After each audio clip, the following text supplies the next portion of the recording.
политичар Исмет Кочан. Господине Кочан, добро дојдовте. Видовме каква е ситуацијата во Босна и Херцеговина. Практично таа држава е кревка од самиот незин почеток. Дејтонскиот договор беше склучен пред 20 на години, но државата во овие 20 години не успеа да се интегрира и практично малку треба за да ситуацијата ескалира и да предизвика одредени тензии. Таков случај е ова барање за референдум најавата на Република Српска. Како оценувате состојбата? Има ли потреба и причини да се плашиме? Јас пред да почнем со било каква анализа, мислам дека би требало да објасниме каква е всушност територијалната и политичката инфраструктура во Босна и Херцеговина.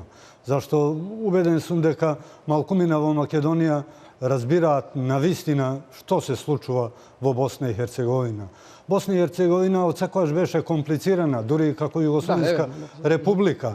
А тоа се покаже и подоцна, нели, со оние ратни дејствија, многу крв се пролеа, се случи еден Дејтонски договор кој даде некакви рамки, меѓутоа се е тоа, како што рековте, се уште кревко. Затоа ние подготвивме една карта на која би сакале да покажеме што всушност представува.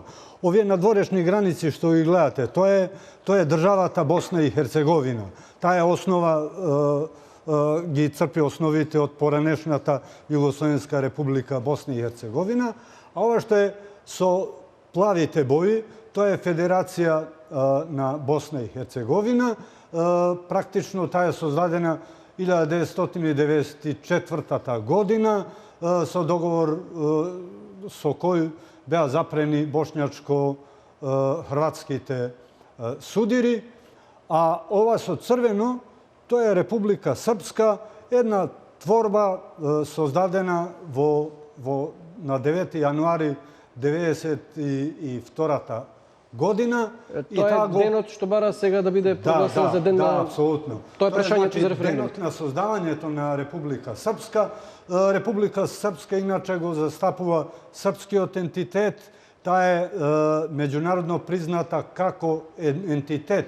Треба тука да внимаваме, значи само како ентитет, не како република или како држава, без оглед што во меморандумот го содржи терминот република.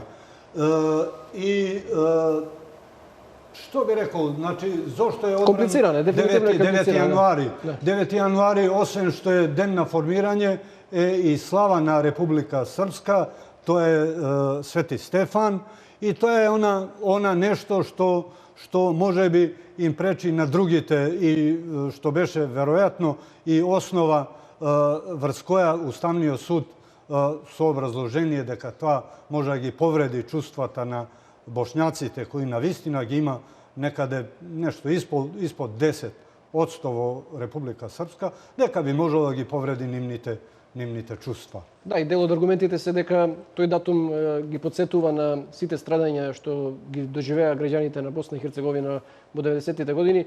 И сме тоа прашање излегува од рамките на Босна и Херцеговина, се вмеша и Загреб и Белград, ги слушнавме изјавите на Вучич, на Китаровиќ. Мислиш ли дека има потенцијал ова прашање да излезе од контрола и да предизвика некакви посериозни дестабилизации во регионот? Јас лично мислам дека денес не постои таква акумулација, навистина. Без оглед што Додик дава такви изјави, без оглед што политичари, би рекол, пред се потрошени политичари, како да речем воениот командант на Федерација на Босна и Херцеговина, Сефер Халиловиќ, кажува дека ќе има крв, ќе има војна. Се е тоа реторика. Јас лично мислам дека не постои таква акумулација. Едноставно, Додик ми се чини и дека нема некој друг излез. Пред некој ден беше прифатена апликацијата на Босна и Херцеговина за Тоа сакам да те прашам, дали е тоа обид на Европската унија на некаков начин да го обесхрабри Додик да се откаже од референдумот, или Босна и Херцеговина навистина заслужи баш сега во овие моменти на неколку дена пред референдумот да добие практично кандидатура за членство во Европската унија? Видите, прифаќањето на апликацијата на Босна и Херцеговина за Европска unija, не од причини што таа дали заслужила или не заслужила тоа да го добие. Едноставно, мислам дека доаѓа време дека Европската унија ќе мора да се посвети на тоа прашање, а за тоа прашање жестоко притиска Вашингтон.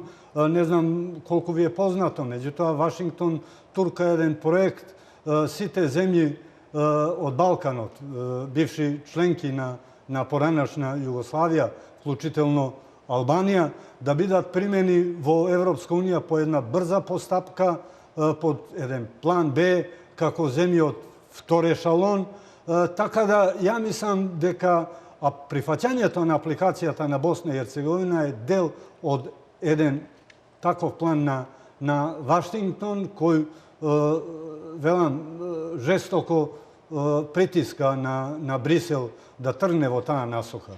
Така, и сметно Брисел не знае кај им е главата, најмалку да се расправа со Балканот. Освен Вашингтон, интерес за регионот има и Русија. Денеска Додик беше на средба со Путин во Москва. Русија стои зад србите во Република Српска и го поддржува одржувањето на референдумот за разлика од целиот западен свет кој е против. Мислиш ли дека тоа може дополнително да ги скомплицира работите или сепак не? Не верувам дека Русија може тука да искомплицира работи. Таа по вокација е заинтересирана за Балкан и ми се чини дека после Србија, каде што нели ја губи онаа почва што имаше, таа очите нејзини се вперени сега во Република Српска. Меѓутоа, не гледам дека е тоа некоја значајна карта на која може таа да игра. Едноставно, али Вашингтон и Брисел едноставно сакаат да